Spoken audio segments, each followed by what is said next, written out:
Hindi na nakapalagpa ang isang high-value individual sa isang bypass operation at nasamsam mula sa kanya ang mahigit 800,000 pisong halaga ng shabu sa Iloilo City.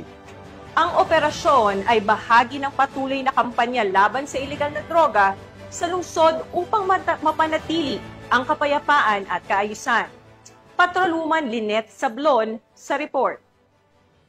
Arestado ang isang high-value individual sa isang matagumpay na bypass operation na isinagawa ng Iloilo City Police Office City Drug Enforcement Unit nito lamang kaisa ng Setyembre taong kasalukuyan sa Barangay Cuartero, Haro, Iloilo City. Kininala ang suspect na si alias Peter, 34 na taong gulang, residente ng Barangay Cuartero, Haro, Iloilo City. Ang operasyon ay pinamunuan ni Police Captain Roque Jimeno III, OIC ng CDEU, katuwang ang mga tauhan ng ICPS-9, SDEP, PIDEG, SOU-6, SWAT, ICPO at RIU-6.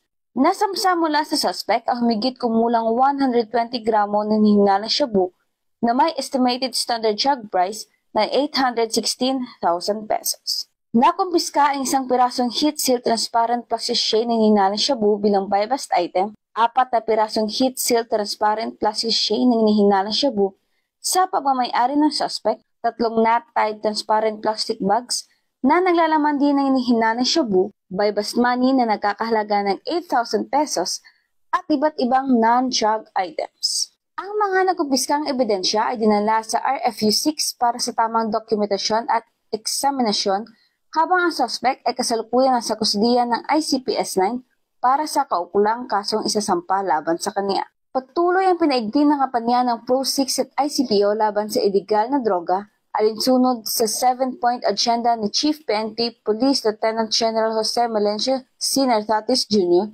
upang mapanatili ang kaligtasan at kaayusan ng komunidad tungo sa mapayapang bagong Pilipinas. Mula rito sa Western Visayas, ako inyong PNN correspondent, Patrolwoman Lynette Sablon, alagad ng batas, tagataguyod ng Balitang Pulis.